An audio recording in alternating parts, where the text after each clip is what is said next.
Students previous class में हमने ये पढ़ा था कि पोटेशियम परमैंगनेट को हम बनाएंगे कैसे। अब इसके बाद हम पढ़ने जा रहे हैं पोटेशियम परमैंगनेट की केमिकल प्रॉपर्टी। अब इसमें देखें इसके रिएक्शन 5 रिएक्शन है, ठीक है। अब वो रिएक्शन कोई सा भी आ सकता है, लेकिन मैंने आपको इस तरह अरेंज करके दिया है कि आपने सिर्फ इसके पैटर्न नोट करने हैं कि कहाँ क्या हो रहा है। जब आप एक दफ़ा इसको गौर से देखेंगे तो 5 की 5 इक्वेशन आप एक साथ आसानी से क्या कर लेंगे, इसको सॉल्व कर लेंगे, ठीक है। सबसे पहली चीज़ देखें कि जो KMnO4 है वो ऑक्सीडाइजिंग एजेंट है। ऑक्सीडाइजिंग एजेंट का मतलब क्या है कि ये क्या करेगा, दूसरे को क्या कर देगा, ऑक्सीडाइज करवा देगा और ख़ुद क्या हो जाएगा, रिड्यूस हो जाएगा। सबसे पहला रिएक्शन देखें इसका, जो सबसे पहला रिएक्शन है इसका है वो फेरस के साथ Fe2 के साथ।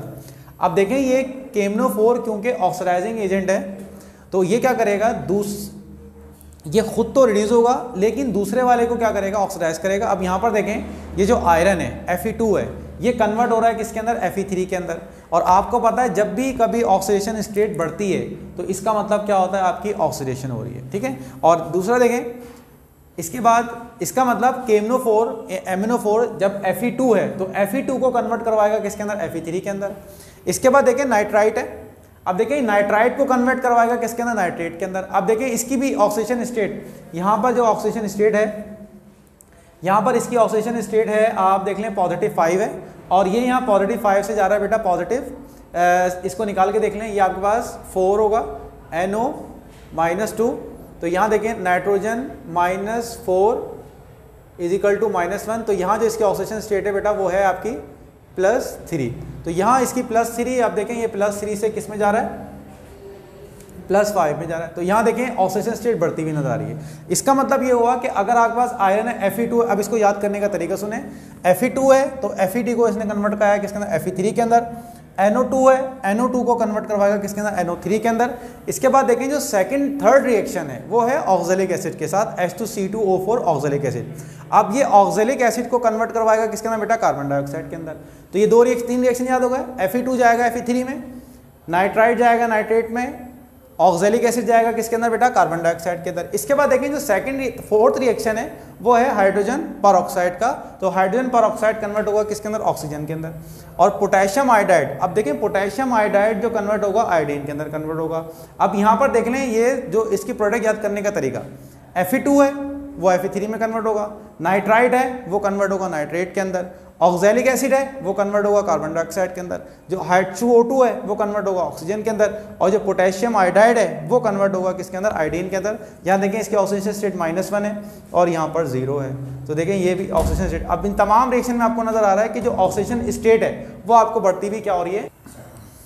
अच्छा अब देखें ये मैंने आपको तरीका बता दिया। पहला ये है कि जो भी है आपने आयरन को पॉजिटिव है नाइट्रेट में, ऑक्जेलिक एसिड कार्बन डाइऑक्साइड में, H2O2 ऑक्सीजन में, आयोडाइड। अब यहाँ पर देखें इसको बैलेंस करने का तरीका आपने फर्स्ट ईयर में देखा होगा कि देखें यहाँ पर जो है वो ऑक्सीजन 4 है।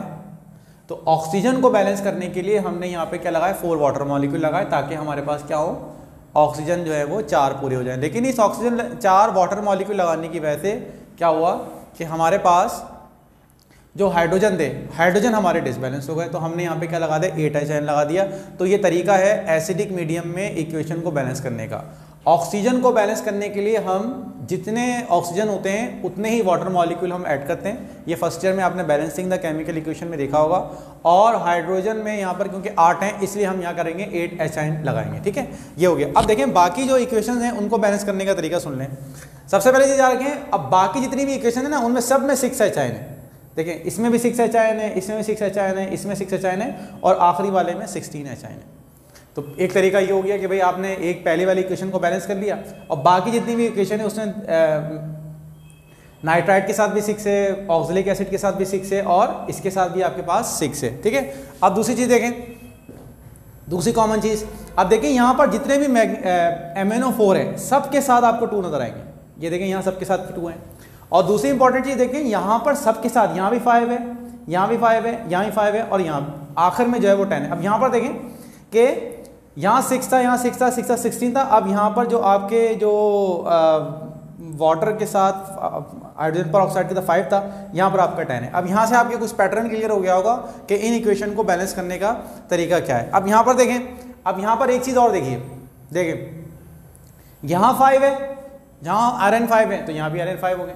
अब देखें यहाँ Rn 5 है तो यहाँ भी Rn 5 होंगे। अब देखें यहाँ पर हाइड्रोजन कितने हैं, 10 है, तो यहाँ पर हाइड्रोजन सॉरी कार्बन यहाँ पर देखें कितने 10 है, तो यहाँ पर भी हम क्या लगाएंगे बेटा 10 लगाएंगे।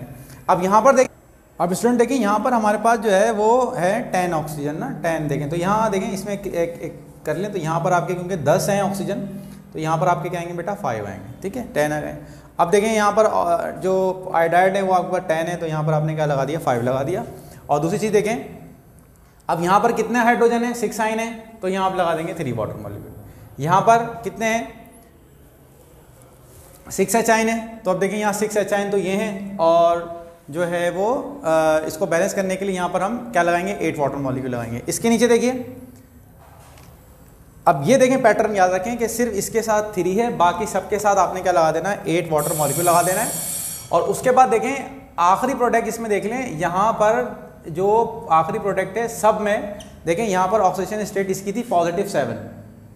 अब तमाम में आपको नजर आएगा कि यहाँ पर जो Mn है वो कन्वर्ट हो रहा है किसके अंदर, Mn +2 में, सब में देखें ये 2 Mn +2 में कन्वर्ट होगा, सब के अंदर आपको नजर आएगा कि ये +2 में कन्वर्ट हो रहा है। तो बेटा अब इस इक्वेशन में जो इक्वेशन आती है वो आमतौर पे ये आती है बैलेंस करने के लिए, तो ये एक पैटर्न मैंने आपको बता दिया है। अब आपकी मर्ज़ी, आप इसको जिस तरह से भी याद करें, तो ज़्यादा बेहतर तरीका याद करने का यही है कि जो मैंने आपको इसके अंदर तरीका बताया है। अब स्टूडेंट इसमें देखें हमारे पास ये भी पहले रिएक्शन पढ़ के आया था, अब इसमें देखें इसके पोटेशियम परमैंगनेट के 2 रिएक्शन हैं। सबसे पहले याद रखिएगा, जब भी पोटेशियम परमैंगनेट आपका एसिडिक मीडियम में होगा तो याद रखें एसिडिक मीडियम के अंदर ये हमेशा अपने 5 इलेक्ट्रॉन लूज़ करता है, ये याद रखिएगा। ये इक्वेशन आती है कि potassium permanganate in the presence of acid किस तरह एक्ट करता है। तो याद रखें जब भी आपके पास पोटेशियम परमैंगनेट एसिडिक मीडियम में हो तो एसिडिक मीडियम में याद रखिएगा कि हमेशा 5 इलेक्ट्रॉन क्या करता है बेटा, गेन करता है। यहाँ इसकी ऑक्सीजन स्टेट +7 है और यहाँ इसकी ऑक्सीजन स्टेट +2 है, इसका मतलब इसने जो है वो 5 इलेक्ट्रॉन क्या किए बेटा, गेन करें। देखें ये आपको रिडक्शन नज़र आ रही है, रिडक्शन, और reduction is gain of electron, इसने यहाँ पर इलेक्ट्रॉन को गेन किया है। तो ये सिंपल सी इक्वेशन है। अब देखें यहाँ पर 4 ऑक्सीजन है, बैलेंस करने के लिए हम यहाँ 4 वाटर मॉलिक्यूल लगाएंगे, और यहाँ पर 8 H है तो यहाँ हम क्या करेंगे 8 HN लगाएंगे। इसके बाद देखिए बेसिक मीडियम है, बेसिक मीडियम में इसको याद रखें, बेसिक मीडियम में ये हमेशा 3 इलेक्ट्रॉन को क्या करता है बेटा, गेन करता है। तो ये 2 इक्वेशन है, अगर एसिडिक मीडियम में होगा तो 5 इलेक्ट्रॉन को गेन करेगा, और अगर बेसिक मीडियम में होगा तो वो 3 इलेक्ट्रॉन गेन करेगा। एसिडिक मीडियम में हम HN लगाते हैं, और बेसिक मीडियम में हम क्या लगाते हैं बेटा, OH लगाते हैं। या हमने OH लगाए और वाटर मॉलिक्यूल लगाया, और फिर इसको आप क्या कर लें, बैलेंस कर लें। इसके बाद अब इसके बाद देखें पोटेशियम परमैंगनेट का रिएक्शन है किसके साथ, पोटेशियम आयोडाइड के साथ, ठीक है, पोटेशियम आयोडाइड के साथ इसका रिएक्शन है। तो सबसे पहले याद रखें जब भी आपके पास पोटेशियम परमैंगनेट पोटेशियम आयोडाइड के साथ एसिडिक मीडियम में अगर अल्कलाइन मीडियम में एक्ट करेगा, अल्कलाइन, ये देखें अल्कलाइन मीडियम है, अल्कलाइन मतलब हमने यहाँ पे बेसिक ऐड किया। तो सबसे पहले याद रखें, पहली चीज़ तो याद रखें कि जो KMnO4 है ये आपका कन्वर्ट होगा किसके अंदर, मैंगनीज डाइऑक्साइड के अंदर, ठीक है, और जो पोटेशियम है वो आपका पोटेशियम हाइड्रोक्साइड बनाएगा, पहली चीज़ तो ये। और दूसरा ये है कि जो पोटेशियम आयोडाइड है ये आपका पोटेशियम आयोडेट के अंदर कन्वर्ट हो जाएगा, KiO3 के अंदर, ठीक है। तो पोटेशियम परमैंगनेट जो है वो पोटेशियम आयोडाइड के साथ अल्कलाइन मीडियम में जब रिएक्ट करेगा, एक तो बनेगा आपका मैंगनीज डाइऑक्साइड, और दूसरा जो बनेगा वो आपका बनेगा पोटेशियम हाइड्रोक्साइड। और ये सबसे इंपॉर्टेंट चीज़ ये वाली रिएक्शन, ये पोटेशियम क्लोरेट के अंदर पोटेशियम आयोडेट के अंदर क्या होगा बेटा, ये कन्वर्ट हो जाएगा। अब बैलेंस करने का तरीका सिंपल सा है, देखें यहाँ 2 पोटेशियम है तो यहाँ आप 2 लगा देंगे, 2 लगाने की वजह से देखें ये बैलेंस हो जाएगा। अब इसके 2 लगाने की वजह से देखें अब आपका जो दूसरी चीज़ बैलेंस हो जाएगी वो हाइड्रोजन डिसबैलेंस हो जाएगा, तो उसको बैलेंस करने के लिए यहाँ पर आपके लगा देंगे 2 लगाएंगे। अब जब आप 2 लगाएंगे तो 2 लगाने की वजह से अब देखें हमारे पास जो इक्वेशन है वो बैलेंस हो चुकी है, ठीक है। लेकिन देखिए मैग्नीज था, अब मैग्नीज यहाँ पर 2 लगाने की से मैग्नीज 2 बढ़ गया था, तो आपने क्या किया यहाँ पर भी 2 लगा दिया। इस 2 लगाने की वजह से अब देखें मैक्सिमम हमारी इक्वेशन क्या हो चुकी है, बैलेंस हो चुकी है, ठीक है, ये 2iO3 है, ठीक है। इसके बाद देखें ये हमारा अल्कलाइन मीडियम था, अब इसके बाद हमारे पास है बेसिक मीडियम में, एस न्यूट्रल मीडियम में, ठीक है। एक मिनट सर, अब देखें अब KMnO4 का रिएक्शन है इन न्यूट्रल। अब न्यूट्रल में देख लें, सबसे पहले याद रखें जो पहले हमारी प्रोडक्ट बन रही थी वो सेम है। देखिए वहाँ पर भी हमारा मैग्नीज डाइऑक्साइड बन रहा था और पोटेशियम हाइड्रोक्साइड बन रहा था, यहाँ पर भी हमारा मैग्नीज डाइऑक्साइड और पोटेशियम हाइड्रोक्साइड बनेगा। और दूसरा यहाँ पर हमारे पास जो ऑक्सीजन है, क्योंकि हम हाइड्रोजन पर ऑक्साइड को यूज़ कर रहे हैं, तो जो हाइड्रोजन पर ऑक्साइड में ऑक्सीजन जो है वो आपकी लिबरेट कर जाएगी, ठीक है, और हमारे पास हाइड्रोजन पर ऑक्साइड ऑक्सीजन और वाटर में कन्वर्ट हो जाएगा। अब देखें वहाँ पर क्या था, वहाँ पर पोटेशियम आयोडेट के अंदर कन्वर्ट होता है KiO3 के अंदर, किसके अंदर, अल्कलाइन मीडियम में, बेसिक मीडियम में। लेकिन यहाँ पर देखें जब आपका न्यूट्रल मीडियम है तो देखिए न्यूट्रल मीडियम में जो हाइड्रोजन पर ऑक्साइड है ये आपका सिंपल सा हाइड्रोजन और ऑक्सीजन में कन्वर्ट हो जाएगा, और आपकी जो वाली प्रोडक्ट है पोटेशियम हाइड्रोक्साइड वाली वो आपकी क्या होगी, सेम आएगी। ठीक है, ठीक है सर।